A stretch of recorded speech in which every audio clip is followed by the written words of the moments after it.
Voilà.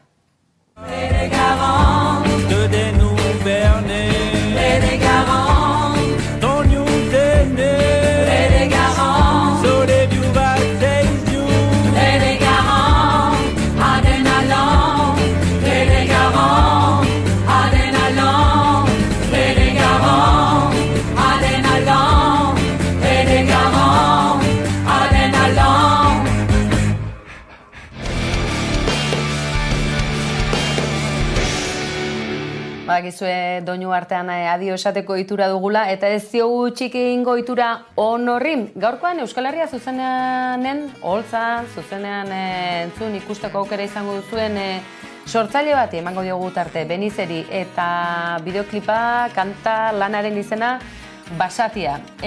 Paradisu zinema bekari esker egindako lana dau eta Elkarre ekoiztetxearen eskutik dator, nahi izan ezkero Elkarren YouTube kanalan sartu. Bertan duzue bideoklipa eta zuzenean ikusteko aukera esan da bezala, Euskal Herria zuzenean festivalean izango hori, laster batean, badakizue, kolpez-kolpeek jarraipen berez egingo diola. Eta tira, bihar bueltan izango garela. Zeu, besterik esateko geratzen gaurkoz, denbora tarteagatik, ez pentsa, mila esker hor bestaldan izateagatik beste behin ere, bihar hor bestaldan izituztegu gabon pasa.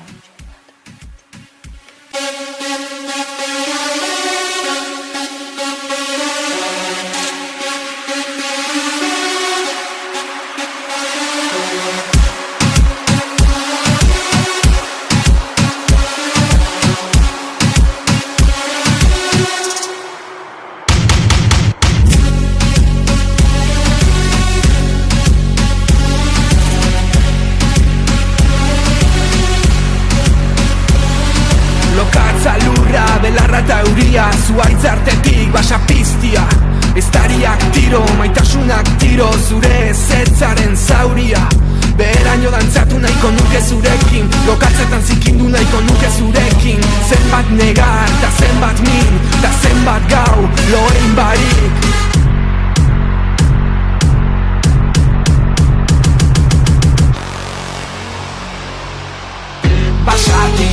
Basati, flipau baina lotxati. Basati, lotxak aizkora zebaki. Basati, animalita gizaki. Basati.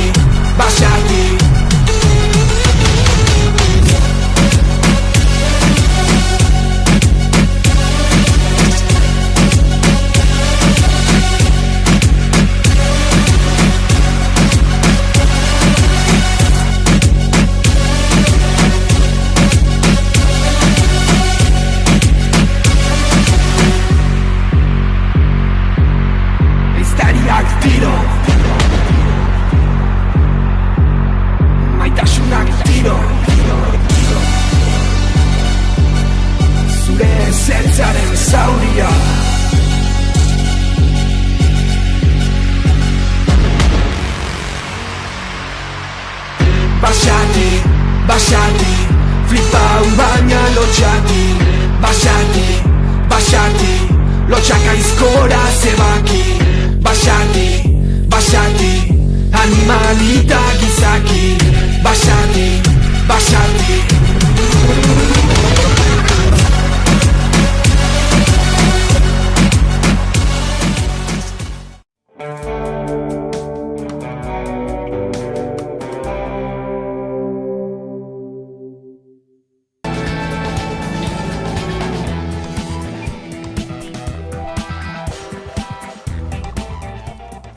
Iazko abenduan argitara atera zen Mario López Lointek Gernikako entrenatzaile izan zena ikertzen ari zirela sexu abusuak egiteagatik.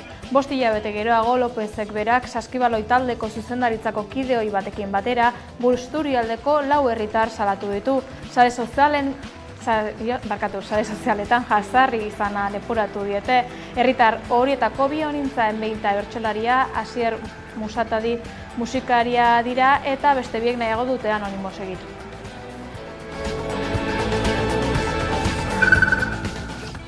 Nafarroan epaitu gabe gelditu den bortxaketa bikoitza aztertuko du Estrasburgok. Estrasburgoko auzitegiak tramiterako onartu du 2016an bortxaketa baten biktima izandako bi emakumeren salaketa. Akusatuetako bat polizia baten senidea zen eta froga ugari desagertu ziren. 2018an auzia artxibatu zuten epaiketarik egin gabe.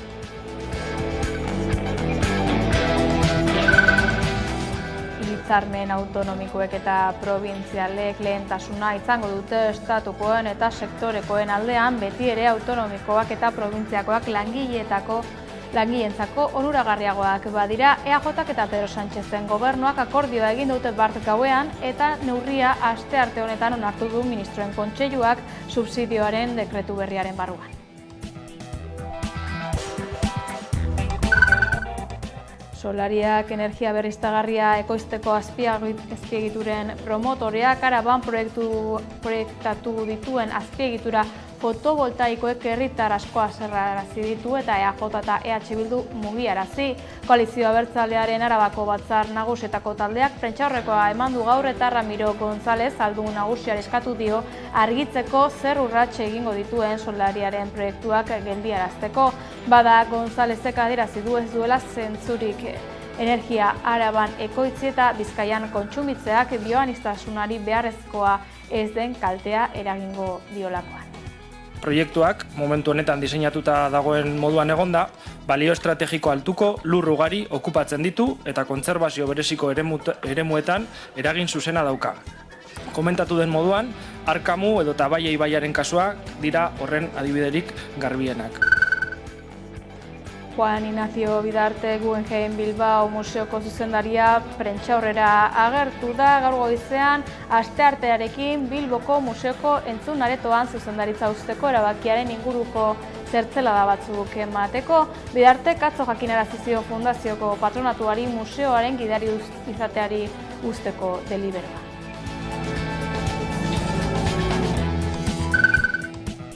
Iruñeko udala San Ferminetako programa aurreratzen hasi da. Astearte honetan Gaztelu plazan eta Konpainia plazan gozatu ahal izango diren kontzertuen berri eman du. Besteak beste, Izaro Txil Mafia, Gorka Orbizu, La Casa Azul eta Zetak igaroko dira eszenatokira.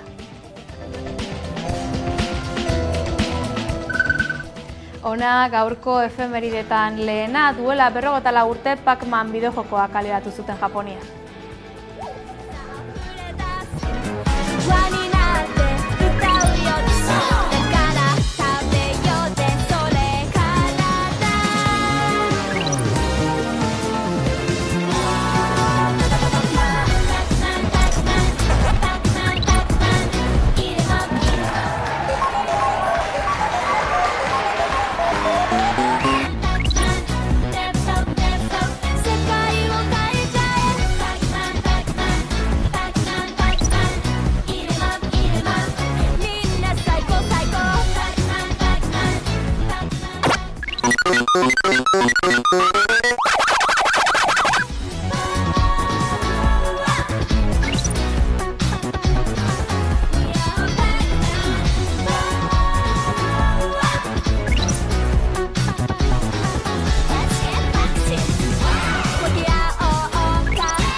Gaur duela 87 urte Habana ontzia atera zen Santurtzeko portutik gerratik iesi zihoazten 15 urtetik berako 3.840 euskal aurrekin erresuma batu da. Eskuirekin ozentetan ala damuaren besondoetan nigan aldarama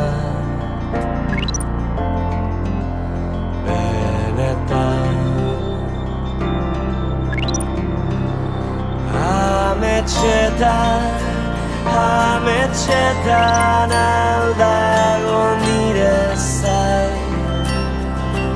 Ze ametxetan zelainoren azpian Eta eta zenbat gorpuren gainean.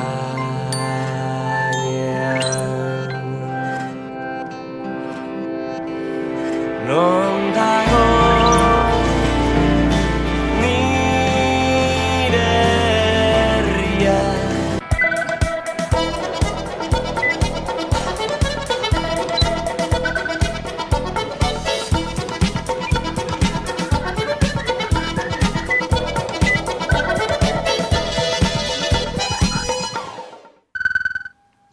Ongi etorri, politika arloan hasiko gara gaurkoan ez usterik ez da izan eta bolo-bolo zebilen data baieztatu du Bakartxo Tellería Eusko Legebiltzarreko presidenteak. Imanol Pradales EAJaren lehendakari gaiaren inbestidura saioa ekainaren 20an egingo dute Euskal Autonomia Erkidegoko ganberan.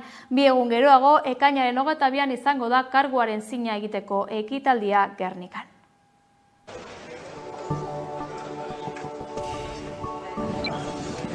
Egunon eta ongietorriak guztiok legebiltzarrera.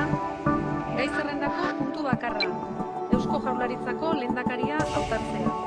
Erreglamenduko 175 artikuluaren arabera, lehen idazkariak du hitza legebiltzarrean ordezkaritza duten talde politikoek proposatutako lehendakari gaien guztiak irakurtzeko.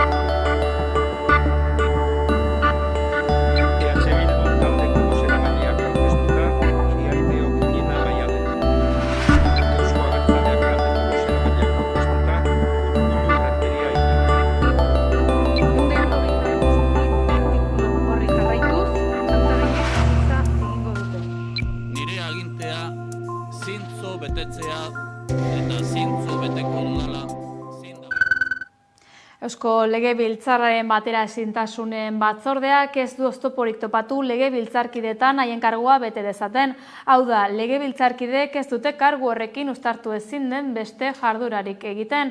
Hori argitzeko pertsona horien jarduerak edo kargu publikoak zein diren aztertu du batzordeak eta haren erabakia bozkatu egingo da datorren osteguneko osoko bilkuran.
Araban EH Bilduk Aldun Nagusiari eskatu dio argitzeko zer pauso emango dituen solariaren proiektua geldiarazteko. Mikel Klaber. Solariaren proiektuak geldiarazteko zer asmo dituen galdetuko dio Euskal Herria Bilduk Arabako Aldun Nagusiari. Zierbena Solar 2, 3 eta 4 proiektuei buruz galdetuko du zehazki. Araban 300.000 eguzki panel baino gehiago instalatu nahi ditu Solaria enpresak 9 udalerritan. Gainera, lurraldea hegoaldetik iparraldera zeharkatuko duen ebakuazio linea bat ere instalatu nahi du. Hauei buruz galdetuko du Euskal Herria Bilduk hurrengo batzar nagusietako plenoan, ekainaren 5ean. Solaria enpresak Araban proiektatutako Zierbena Solar Parke fotovoltaikoak geldiarazteko emango diren pausuak argitzea eskatuko dio Euskal Herria Bilduk Aldun Nagusiari. 3 parke fotovoltaiko eraiki nahi ditu Solariak, 9 udalerri ezberdinen 300 eta 333 hektaria okupatuz eta 310.000 eguzki panel instalatuz. Proiektuak esan bezala Araba iparraldetik hegoaldera zeharkatzen duen ebakuazio linea handi bat barne hartzen du 100 kilometro baino gehiago eta Arabako 9 udalerriri eragiten die guztira. Erribera Goitia, Erribera Beitia, Iruña Oka, Gasteiz, Zuia, Urkabustaiz, Amurrio, Aiara eta Okondo. Araban sortutako energia hori Zierbenaraino eramango zen, goitentxoko linea baten bitartez. Proiektuak gainera balio altuko eta kontserbazio bereziko lurrekiko eragina izango zuela salatu dute. Proiektuak momentu honetan diseinatuta dagoen moduan egonda, balio estrategiko altuko lur ugari okupatzen ditu eta kontserbazio bereziko eremuetan eragin zuzena dauka. Komentatu den moduan, Arkamu edo Tabaia ibaiaren kasuak dira horren adibiderik garbienak. Gaur egungo araudi falta dela eta energia berriztagarrien garapena enpresen esku geratzen dela salatu du Bilduk.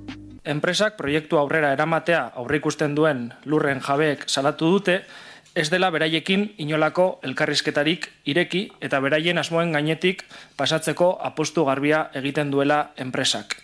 Ezin dugu ahaztu, oraindik ere ez dela energia berriztagarrien lurralde plan sektoriala onartu. Hortaz, Eusko Jaurlaritzaren utzikeria honek eta lurralde antolamendu faltak lurraldea guztiz abandonatuta uzten duela deritzogu. Gauzak horrela, proiektua geldiarazteko zer asmo dituen azaltzea eskatuko dio Euskal Herria Bilduk Arabako ahaldun nagusiari. Proiektuak eragingo dituen herrien biztanleekin elkartzeko deia ere luzatuz. Aurrera pauso berri bat dugu Gasteizko hiri antolamendurako plan orokorrari dagokionez. Onartua izateko bidean aurrera pausu berri bat eman du Gasteizko hiri antolamendurako plan orokorrak. Honi aurkeztutako 355 alegazioen ebazpena onartu du udal batzordeak. Gobernua osatzen duten PSE eta EAJak Elkarrekin Podemos taldearen babesa jasota oposizioko beste taldeek aitzitik ebazpenak kritikatu dituzte. Urrengo pausoa ostegunean emango da udalbatzan ebazpen hauen berrespenarekin. Onartze prozesuan pausu berri bat bete du Gasteizko hiri antolamendurako plan orokor berriak aurkeztutako alegazioen ebazpenak udal batzordearen gehiengoaren babesa jaso eta gero. Udal gobernua osatzen duten PSE eta EAJ taldeek Elkarrekin Podemosen babesa izan dute oraingoan. Hiriak urrengo hamarkadetan izango duen hazkundea arautuko duen dokumentua aurrera egin dezan. Norbanakoek, enpresek edota erakundeek aurkeztutako 355 alegazio jaso zituen plan orokorrak. Horietatik, 82 guztiz onartu ditu udalak eta beste 105 partzialki. Alegazio hauei emandako erantzuna kasu askotan lausoa eta zehaztu gabea dela salatu du Euskal Herria Bilduk. Behin-behineko dokumentuan zer agertuko den argi ez dagoela baieztatu du taldeak. Ordenamenduan desarautze handiago bati bidea irekitzen zaiola adieraziz. Zentzu berean, definiziorik eta eredurik gabeko proposamena izatea kritikatu dute. Alderdi Popularrak ere dokumentua kritikatu du Gasteizko garapen ekonomiko eta industriala mugatzen duela baieztatuz. Inbertsioa usatzen duen plan orokorra dela adierazi du taldeak. Era berean, hazkunderako ateak ixten dituela salatu du. Gauzak horrela, hiri antolamendurako plan orokorrari aurkeztutako alegazioen ebazpena ostegunean berritsiko da Gasteizko udalbatzan. Donostiaz da salgai lelopea manifestazioa deitu dute igande honetarako Donostia defendatuz koordinadora osatzen duten hiriko 40 auzo elkarte eta gizarte mugimenduek. Donostiako hiri eredua sektore pribilegiatuenen mesedetan eta hiritar gehienen kalterako diseinatua dagoela salatuko dute. Eta emisio gutxiko eremua zonalde turistikoeneko Gure esku batzar irekiak egiten ari da herri libre bat dinamikaren barruan, erabakiaren bidean martxan jartzeko deia egin die elkarteak herritarrei. Datorren astelehenean Donostian egingo dute batzar irekia.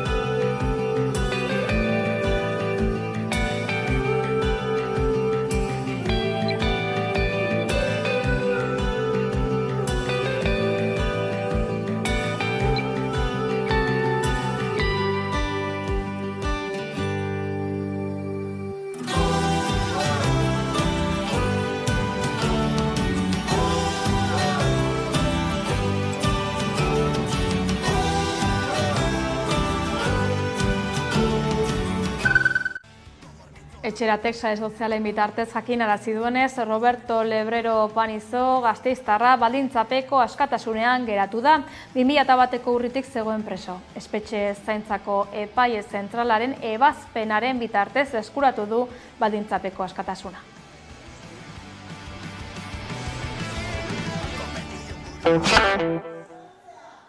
Gizon bat espetxeratu dute Gasteizen bere bikotekide ohiarekin zuen urruntze agindua urratzea eta ura bortxatzea leporatuta. Eusko Jaurlaritzako Segurtasun Sailaren arabera atzo egin zion eraso 55 urteko gizonak emakumeari. Ertzaintzak atxilotu zuen eta epaileak espetxeratzeko agindu du sexu askatasunaren aurkako delitu bat leporatuta indarkeria matxistaren alorrean.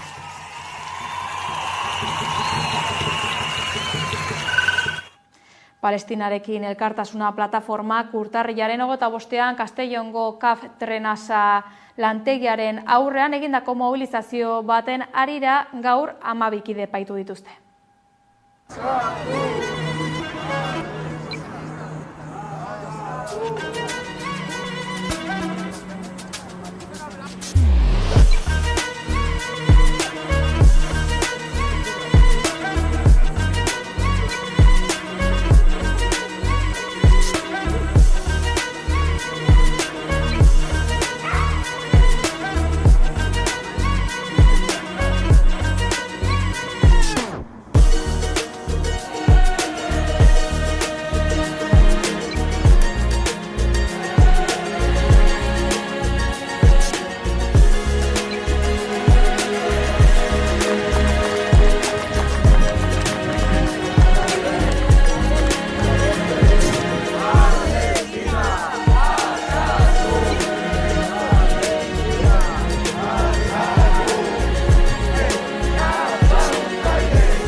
Pertsona tuterako auzitegian deklaratzera deituak izan dira gaurko. Palestinarekin elkartasuna plataformak urtarrilaren 25ean Castellongo CAF Trenasa lantegiaren aurrean egindako mobilizazio baten harira. Tartean, ekimena filmatzen egon ziren 2 kazetariak ere deklaratzera deituak izan dira. Kafen aurkako mobilizazioan parte hartzeagatik 12 kide izan ginen identifikatuta eta horietako 2 kazetariak. Maiatzako 21ean, goizeko 10:00 aurrera deitu gaituzte aitortzera ikertu gisa tuterara, kalte delituen presumpziopean. Mobilizazio horren helburua Kafek Israelgo estatuarekin duen konplizitatea salatzea zen. Jerusalem eta Zisjordaniako koloniak lotuko dituen tranbia eraikitzen ari baita. Entitate sionistaren kolonizazioan parte hartzen ari da. Kolaboratzailea da entitate sionista honekin eta Jerusalem eta Zisjordaniako koloniak elkartzen ditu. Horrela, kolonoen mugikortasuna errestu. Baina, Palestinaren lurretatik pasatzen denez, berein lurrak kentzen dizkie eta beren etxe eta herrietatik kanporatzen dituz. Sionismoaren konplizitateak seinalatzeko urtarrilaren 27ean Beasainen plataformak egin zuen manifestazioaren inguruko kanpainaren baitan antolatu zuten Castellongo mobilizazioa. CAF eta Trenasa genozidioaren konplize eta kolaboratzaile direla salatuz, proiektu hauzea eskatu diete bedezetatik. Elkartasuna kolpatzeko saiakera honen aurrean, 10 tuterako auzitegien aurrean elkarretaratzea deitu dute. Gaiz aldatuz, autoritateak.eus orkestu dute registro bibliografikoetan izenen idazkera bateratzeko tresna.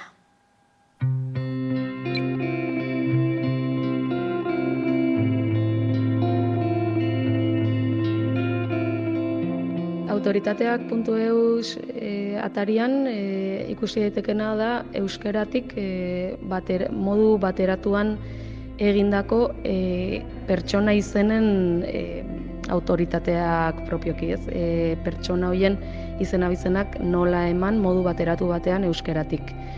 Sinatu dugun hitzarmen honi esker, Eusko Ikaskuntzak beharrezko azpiegitura teknologikoa eskainiko dio Euskal Autoritateak proiektuari. Horretarako, autoritateak.eus domeinuan eskaini da, hitzarmen honen indarradirako ezarri diren 4 urteetan kudeaketa plataforma gisa erabiltzea.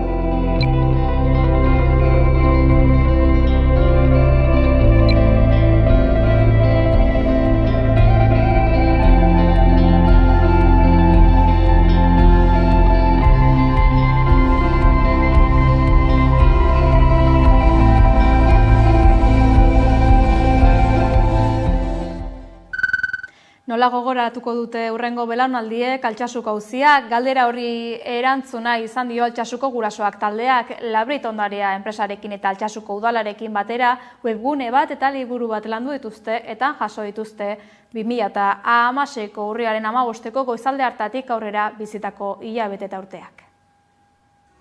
Udaberriak erre nahi dituen xuak, noiz arte luzatuko itzateke gaba, goizero ez pagenu zure besarkada.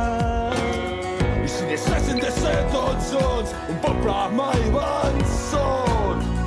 Me tornaria a cantar cançons de llibertat. Neguak ernaldu du aritzen herri. Kontatzen ez dena ahaztu egiten da, eta ahazten dena ez da existitu. Gainera, desitxuratze interesatuari, gezurrari, errealitatearen manipulazioari atea irekitzen die. Horietan musu, zerzean zu minari aurpegia, zurari egia. Horrera Altsasu. Altsasuko kulturgunean, Altsasuko auziari buruzko webgunea aurkeztu dute asteburu honetan. Hain zuzen ere, gertatutakoa ahaztu ez dadin, memoriariketa hori egitea da webgunearen helburu nagusia. Labrit Ondarea enpresarekin eta Altsasuko udalarekin batera webgune bat eta liburu bat landu dituzte. Eta han jaso dituzte 2016ko urriaren 15ko goizalde hartatik aurrera bizitako hilabete eta urteak. Altsasuko herriak eta batik bat atxilotutako gazteek bizitako erasoaren inguruko 452 lekukotza eta ikuspegi bildu dituzte bertan. Testigantzak, elkarrizketak, argazkiak, bideoak, 8 urte begikliska batean igaro direla ematen du, eta atzerako bidaia hori aztertzeko aukera ematen du webguneak. Aurkezpenean gonbita egin diete herritarrei iraganera bidaia egiteko. Lekukotza ugari bildu dituzte. Gazteak, haien senideak, abokatuak, dokumentalistak, altsasuarrak eta bar. Orotara 24 orduko grabazioak dituzte, formatu desberdinetan bilduak. Irudiek ere protagonismo berezia dute. Gainera, webguneko pasarteak liburu batean bildu dituzte. Altsasuko auziaren memoria liburua. Liburuan parte hartu du Altsasuko udalak. Jon Ander Kobek eta Julen Goikoetxeak datorren urtean amaituko dute espetxe zigorra. Guztiak 3. graduan daudere, gurasoek gogora ekarri dute, espetxearen itzala atzean uzten ez duten bitartean ez direla aske izango. Horregatik erabaki dute hurrengo belaunaldiei hutsune hori ez uztea. Gaur-gaurkoz ez baitira erabat amaitu auziaren ondorioak. Nazioartean, Jose Manuel Álvarez Atzerri gaietarako Europar Batasuneko eta Lankidetzarako ministroak, Maria Jesus Alonso Espainiako enbaxadorea Buenos Airesen behin betiko erretiratuko duela iragarri du, Javier Milei Argentinako presidenteak barkamenik eskatu ez duelako. Horrela, gobernuak beste urrats bat eman du agintari argentinarraren adierazpenei erantzuteko. Izan ere, Begoña Gómez Pedro Sánchez Espainiako presidentearen emaztea ustela zela esan zuen eta Mileik azken orduetan barkamena eskatzea baztertu eta bere hitzak berretsi ditu.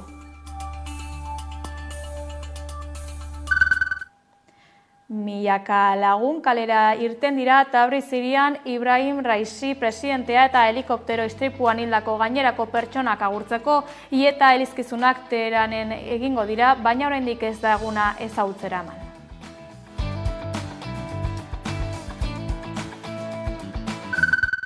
Guanajuatoko Abasolo udalerrian 21 gorpu aurkitu dituzte hobi klandestino batean. 12 atzaien elkartea kritiko agertu da. 2021ean bertatik hainbat gorpu atera bazituzten ere, orain topatutakoak duela 34 urtekoak dira. Honek fiskaltzaren lana ezbaian jarri du. Berosatrustegi. Mexikon, Guanajuaton jarriko dugu gaur fokua. Abasolo udalerrian, hasta enkontrarte bilaketa brigada independenteak momentuz 21 gorpu aurkitu ditu hobi klandestino batean. Erakundeak gogor kritikatu du egoera, bertan toki berean 2021ean gorpu batzuk aurkitu baitziren. Estatuko fiskaltzak gorpuak identifikatzeko lanean ari da. Maiatzaren 9an ama bilatzaile batek abisu bat jaso zuen. Helbide bat eman zioten eta tokia etzen ezezaguna Guanajuatoko bilatzaileentzat. Zonalde honetan izan ziren esan bezala duela 3 urte. Ama bilatzaileen erakundea oso kritikoa izan da fiskaltzaren lanarekin eta desagertuak bilatzeko prest ez egotea leporatu dio, ze orain aurkitu diren gorpuak aspaldikoak dira. Esan dugu 2021an gorpuak aurkitu zituztela eta toki berean, eta oraingoan aurkitutakoak duela 3-4 urtekoak dira. Honek esan nahi du orduan ez zirela bilaketa lanak behar bezala egin. 2018tik Guanajuato da Mexikon hilketa gehien kontabilizatu dituen estatua. Hori gutxi ez eta 2020tik 2022 bitarte hobi klandestino gehien identifikatu dituen estatua ere bada. 187 zehazki. Herrialdean 5.500 baino gehiago identifikatu ziren 2007tik 2023 bitarte. Impunidad Zero elkartearen arabera Mexikon kasuen 184 salatu gabe gelditzen da eta salatutakoen 1% baino gutxiago ebazten dira. Zigorgabetasun datuak sekulakoak dira eta agerian uzten da batetik estatuaren edo ezintasuna edo pasibotasuna eta bestetik herritarren konfiantza falta ministerio publikoekiko. Kiroletan Araban emakumearen lasterketaren edizio berria egingo da ekainaren 4an, Mikel Klaber.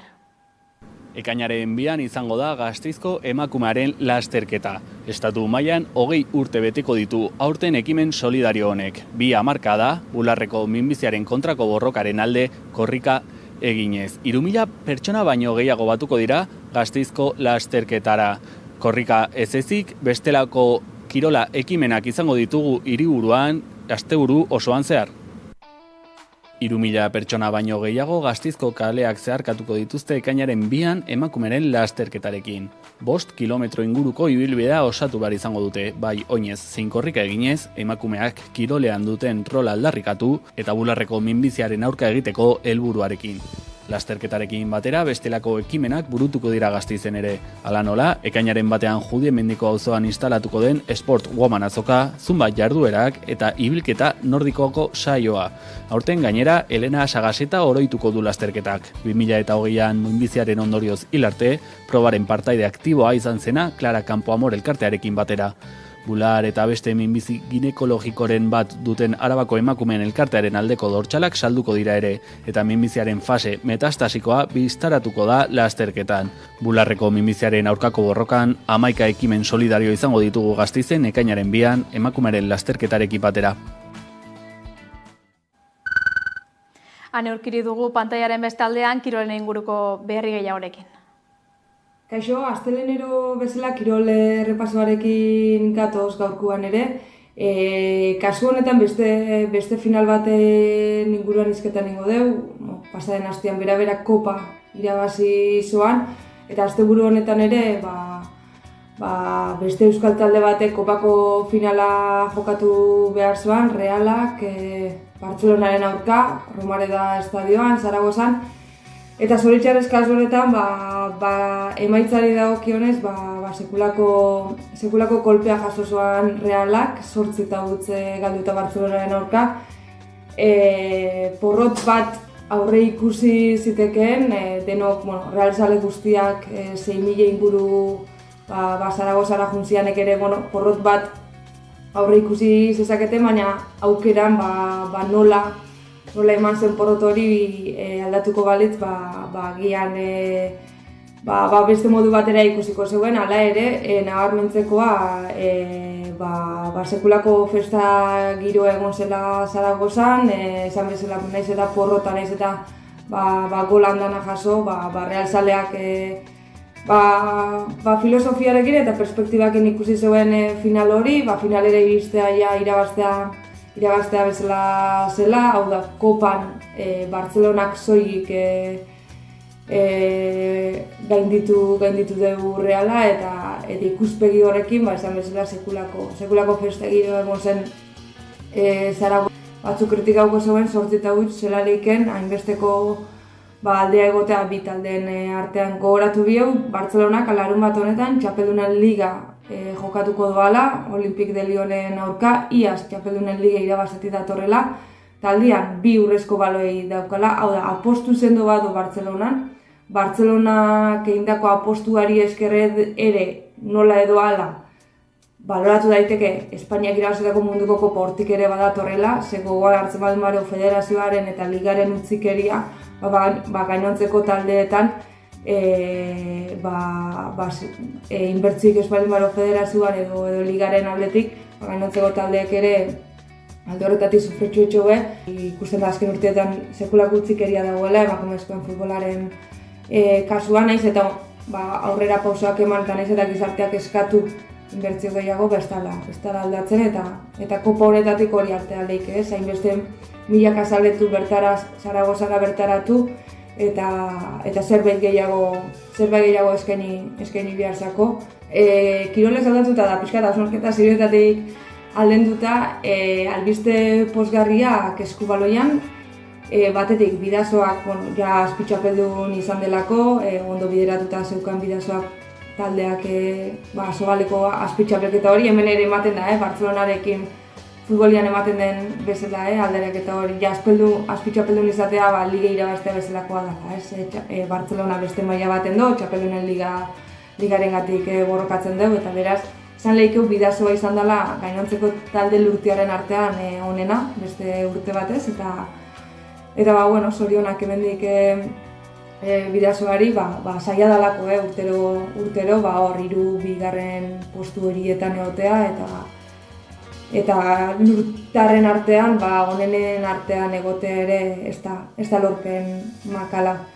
Ohorezko mailari dagokionez, bera-berak beste garaipen bat eta hau ospatua, baita ere esango nuke gaina kopa ondo ospatu izan zela, baina atzo ikusi ziren emozio irudiek agian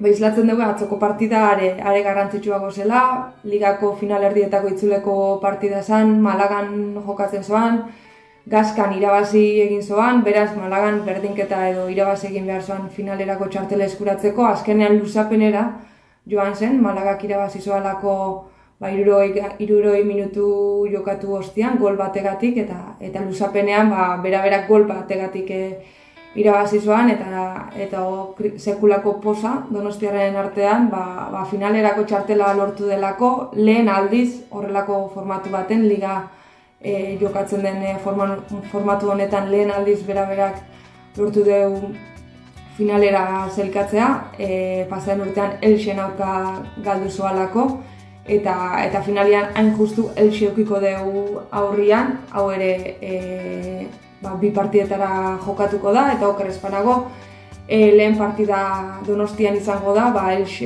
liga erregularrean bere izan delako talde honena, bera baino puntu bat gehiago atera zoan, liga erregularrean, eta beraz faktor kantxa edo hori alde edukiko dugu Alakanteko taldeak. Duela aste batzuk aipatzen noan Saskibaloian ere Endesa ligara 4. euskal talde bat igo zela, Ardoi Osez, eta kasu honetan Eskubaloian Zubasok maila berreskuratuta hurrengo urtean elitean, Eskubaloko elitean 3 euskal talde edukiko duela iaz bezala. Iaz ere Betionaken igoerarekin, Betionak Zubaso eta bera izan genituen lehen mailan, Kanarietako 2 taldeen aurka eta Desal Kordobaren aurka eta partida guztiak irabazita, Barakaldoko taldea berriz ere elitera, Kanarietako 2 taldeen aurka eta Desal Kordobaren aurka eta partida guztiak irabazita, Barakaldoko taldea berriz ere elitera. Ikusi beharko dugu taldea nola konfiguratzen duan, jokalari garrantzitsu batzuk edo azken urteetan garrantzitsuak izan diren jokalari batzuk taldea utziko dugu, eta orain bulegoetako lan hori egitea egokituko zaio Barakaldoko taldeari, baita ere aurrekontua fintzearena.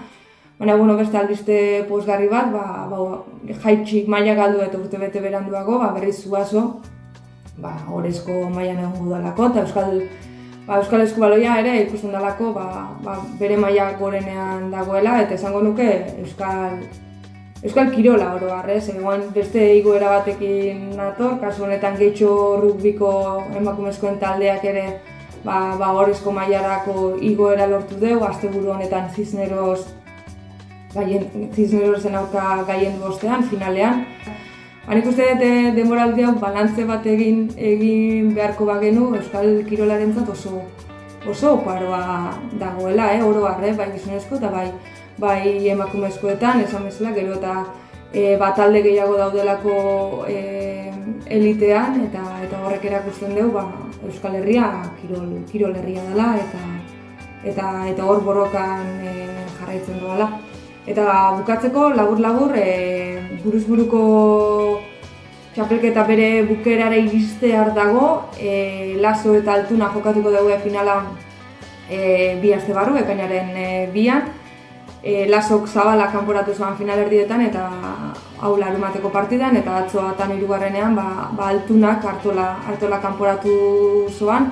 Artola sekulako maila erakustetik zetorren txapelketan, baina askok esate zegoenez Altuna horrelako partidetan hasi egiten dela, badakiela bere onena ateratzen, eta atzo ere alaxi izan zen. Batzuentzat pena, ikusten zelako Artolak bere onenean finalera iristeko aukere ezin hobea zeukala, eta Altunarekin gurutzatu eta berriro ere amezketakoa gaiendu zitzaion. Eta beste final bat, Jokin Altunak, irabazten duen bakoitzean edo beste modalitatetan finalera iristen duen bakoitzean zenbakiengatik hizketan egiten dugu, nik uste dut denen markaka haustear dagoela, eta espaditu hausten ere hain demora motzean, hain gazte izan da beti horregotea eta beti finalera iristea, eta denentzat garaitzeko aurkari hori bilakatzean nik uste dut Altuna badagoela bere izena, jada esango noan bere izena pilotaren olinpoan dagoela, baina beste behin erakusten are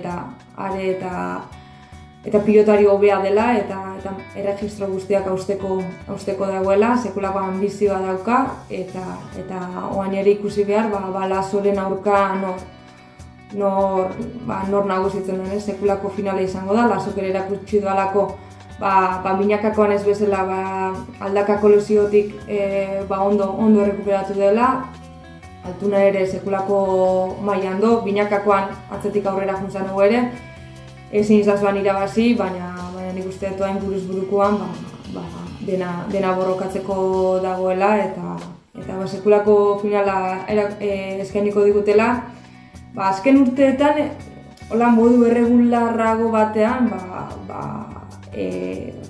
bi aurrelari honenak, bai Laso eta bai Altuna, oain bertan zaleek gehien miresten, edo pilotalekuetara joateko bi pilotari erakargarrienak direla esango nuke, eta biak izango ditugu buruz-buruko finalean, esan bezala, ekainaren 2an. Buruetan esan bezala, Juan Ignacio Bidarte Guggenheim Museoko zuzendari nagusiak bere agurra egin du museoko auditoriumean. Atzo jakinarazi zuen patronatuarekin ukaniko bilkuran zuzendari postua utziko zuela. Gaur aldiz agurraren zergatiak plazaratu ditu.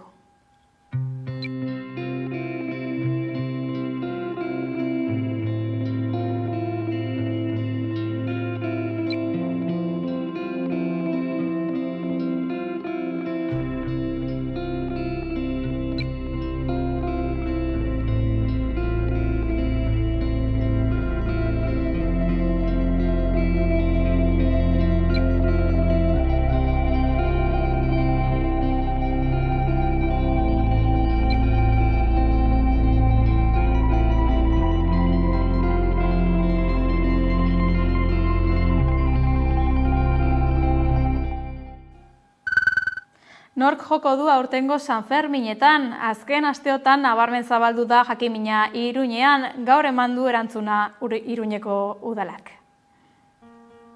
2024ko San Ferminek prestituzte Gaztelu plazarako eta Konpainia plazarako kontzertuak. Guztira 28 proposamen tokiko talentuaren eta artista eta estilo ugariren aldeko apustu nabarmenarekin. Jaietako arratsaldeak eta gauak animatzeko. Gaur goizean aurkeztu dute programazioa Maider Beloki kultura, jai, hezkuntza eta kirol zinegotzi ordezkariak eta Inigo Gomez arloko zuzendari. 28 kontzertu antolatuko ditugu aurten San Ferminetan, bai Gaztelu plazan eta bai Konpainia plazan. Azken finean, musika estilo ezberdinak jasoko ditugu aurten, reggae, dub, gospel, country rock, punk edo eta elektronika, eta nik uste oso talde esangurutsuak ere. Programaren gakoak bi dira, tokiko eszenaren ahulduntzea eta gaurkotasuna. Izaro, Zetak, Eldrogas edo Gorka Urbizu bezalako artistak dira euren musika generoetako aurpegi ezaguneretako batzuk. Gure mugetatik kanpo eta gure mugen barruan aforo kontzertu oso esanguratsuekin, eta tokiko eta estatuko prentsan duten presentziarekin. Gaurkotasunari dagokionez, Gaztelu plazako 12 proposamenetatik 11 abesti berriak edo albumak atera dituzte azken 8 hilabetetan, eta horietako 5 Iruñan aurkeztu dituzte lehen aldiz. Erreferentziazko beste agertoki bat, Konpainia plazarena, gero eta handiagoa da partaidetzan, eta sendotu eginda musika deskubritzeko. Jofe, The Titanians, Safu, Tremendo Pikete, Kolektibo Estatu edo Borla bezalako artistak izanen ditugu. Hori ez guztiez gain, trap, reggaeton, indie, reggae, afrobeat edo saltsa komunitatetik sortzen ari diren artista ugari izanen ditugu, plazako arratsaldetako soinu bandarako.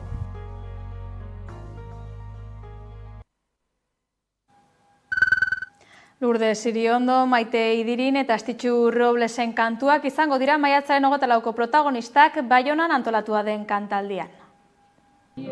Ongi etorri presondegitik askatua zatoztenok, ongi etorri atzerrietatik itzuliak zaretenok, egun handiak, egun alaiak, zelebratzen ditugunok, ongi etorri zuen lurrera burrukako zenideok, ongi etorri zuen lurrera burrukako zenideok.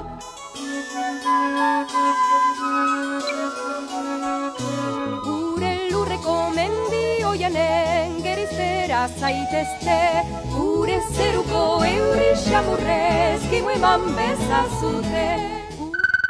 Zuzeneko musika eskainiko du Gasteizko udalbandak musika aire zabalean zikloarekin.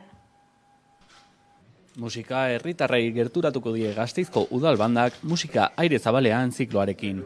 Maiatzaren 24 eta irailaren 13 bitartean publiko guztientzako 9 kontzertu eskainiko ditu, zaleekin zuzeneko kontaktuan. Kontzertuetan, publikoak galdetzen ditu gauza batzuk eta guk azkenean aurkezten ditugu obrak. Eta batzutan anekdota batzuk edo zerbait jakin nahi dute eta obra bakoitza jo baino lehenago azaltzen dugu.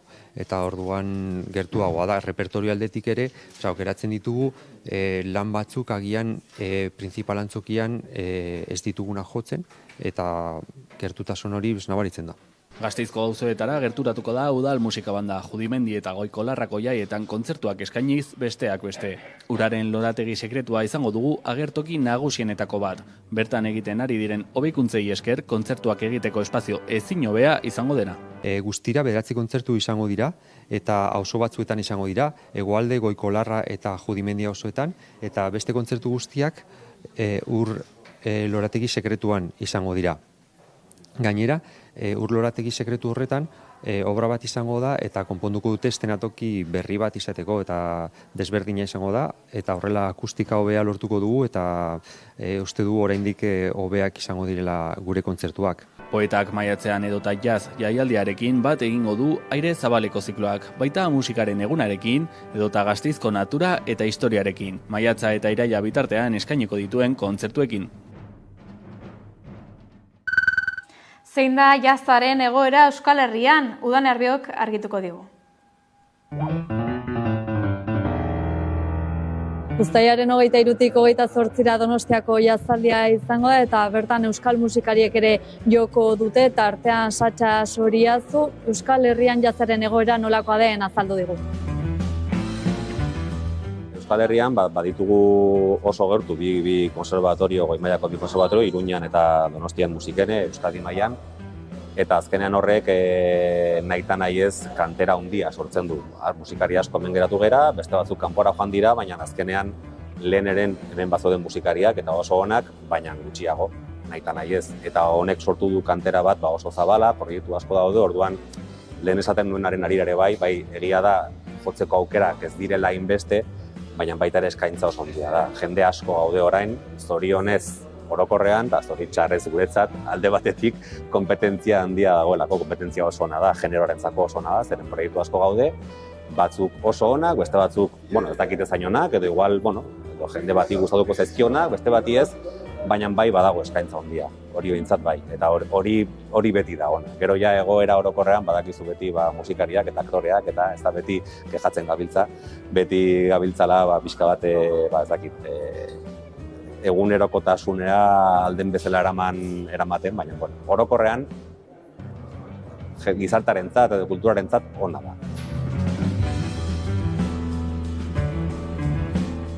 Ildo horretan Donostiako jazaldia jaztaldeen erakusleio da. Musika genero honetako proiektu anitzak ezagutzeko aukera ematen du.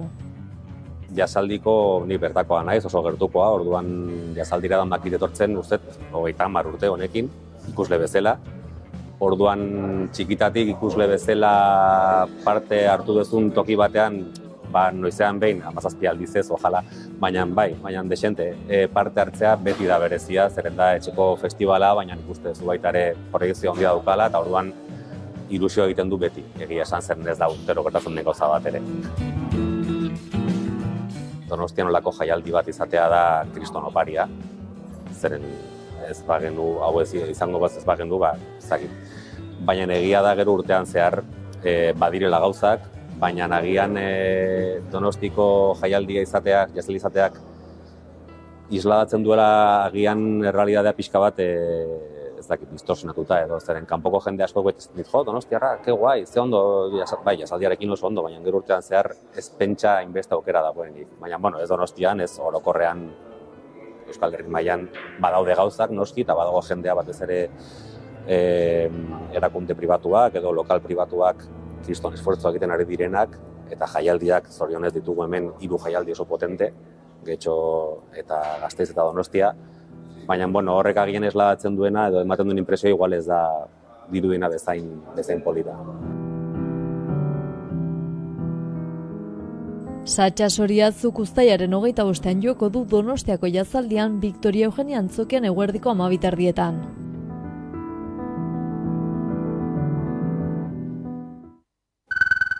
Musikaz gabiltzala, debekatu musika taldearekin bildu da Maika Telebista, ezagutu ezagun taldea.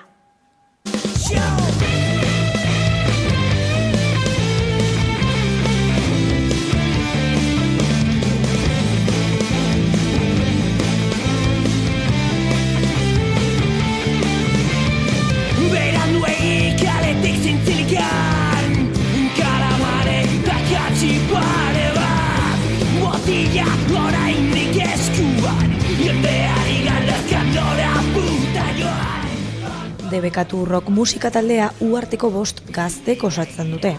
Haren istorioa ezagutzeko urte eta erdiatzera itzuli beharko genuke festa gau batera, non gaur egun taldeko abeslaria denari Aitor izena duenak talde bat sortzeko ideia bururatu zitzaion.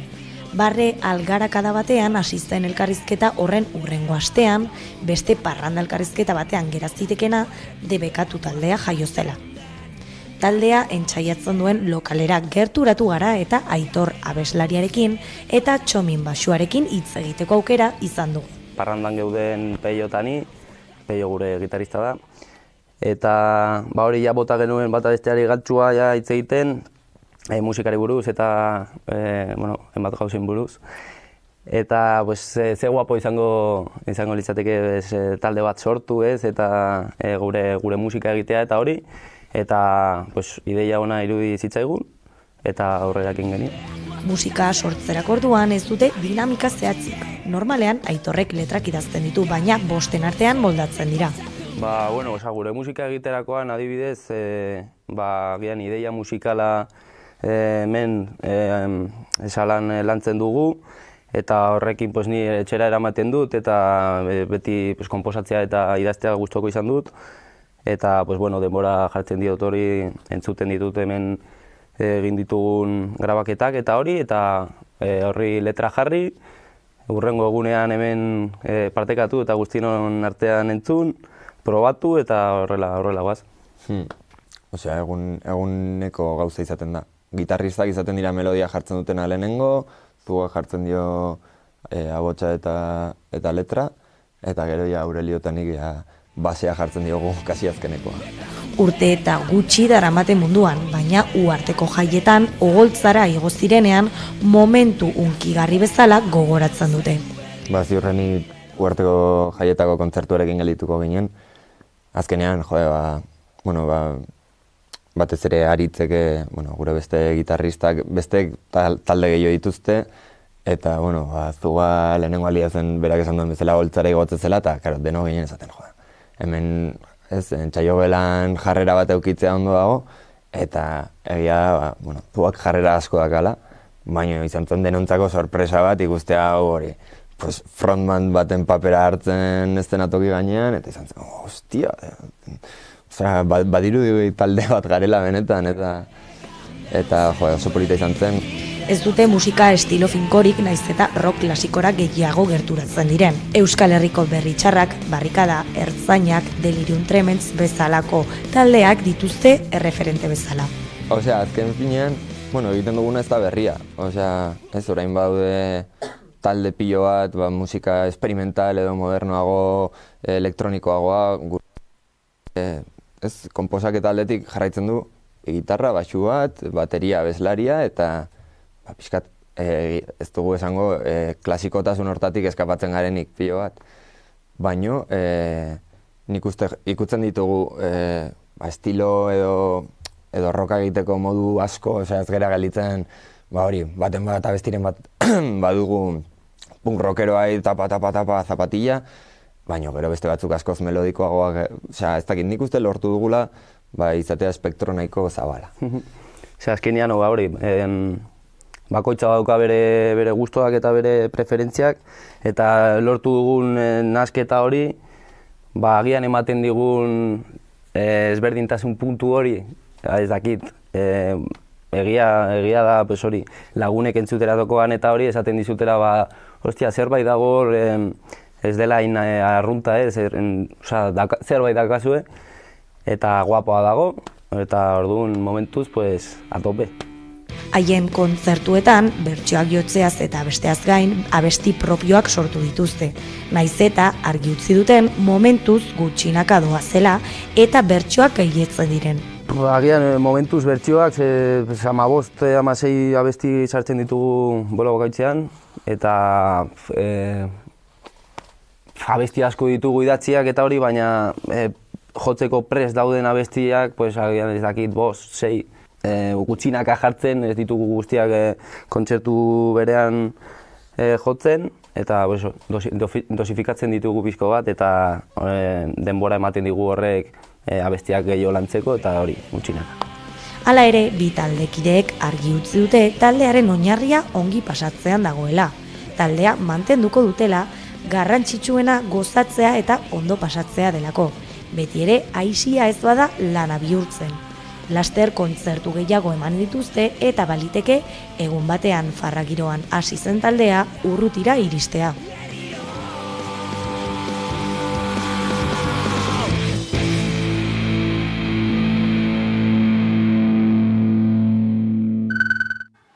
Agendari begira, Afrikako astearen 7. edizioa ospatuko da maiatzaren 25ean Gasteizen.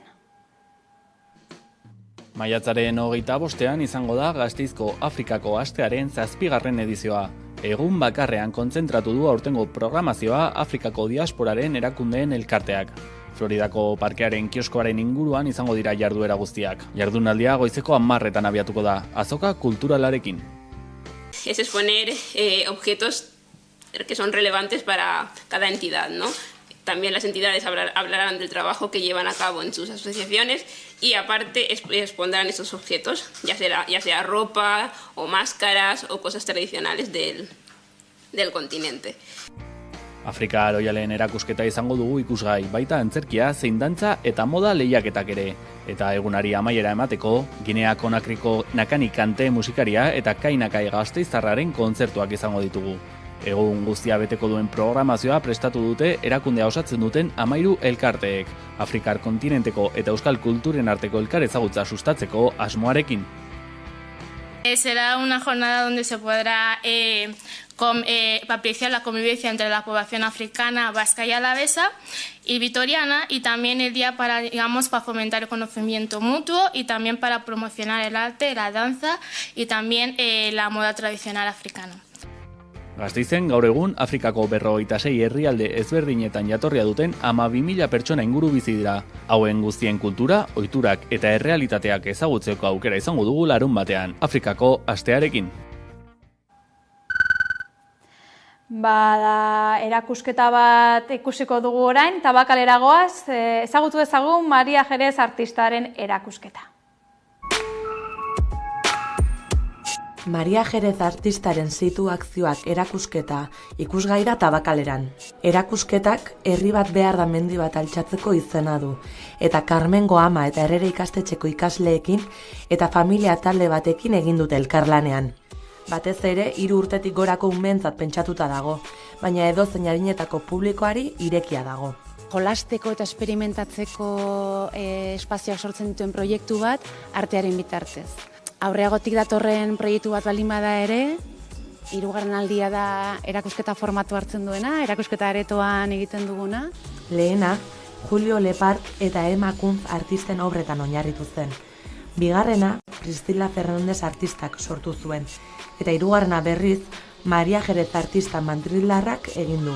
Maria Jerezen lana mugitzen da zinemaren, koreografiaren eta ikusarteen gurutzaketan. Egia da daukala oso alderdi bat oso gorputzetikoa, oso eszenografikoa eta badaukalako kualitate bat oso zuzenekoarena, ez? Eta orduan, erakusketa hontarako egin duen proposamena da elkarrekin eraldatuko dezakegun paisaia bat. Paisaia bigun bat, amorfo bat, ikusiko duzu oso tekstila. Soinua da beste elementu garrantzitsu bat, nolabait bai temporalidadea sartzen duena, entzungo ditugu, ez? Kriskitin batzuk, zintzirri hotxak, ez? Olako naturako soinu batzuk, baina baita beste batzuk artifizialak.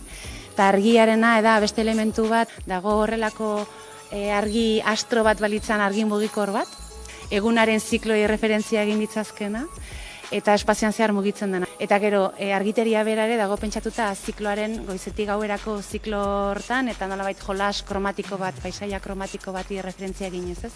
Erakusketa, abuztuaren 25 arte bisitatu ahal izango da Tabakalerako lehen solairuko 2. erakusketa aretoan. Jolaserako eta esperimentaziorako aukera izango da beraz Tabakaleran, abuztuaren 25 arte. Besterik ez gure partetik, bestelare badakizue informazio gehiagorako sartu hamaika.eus atarian. Bihar arte eta ongi izan.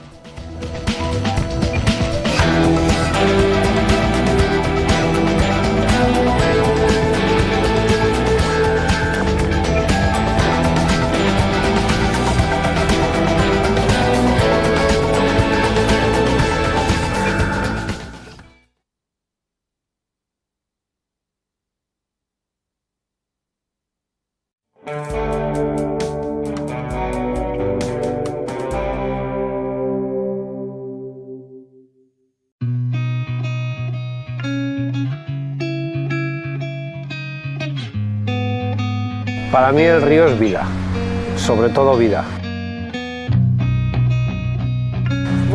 Argai baia laguna eta barruan dugun zerbait da. Es el agua y el agua es la vida.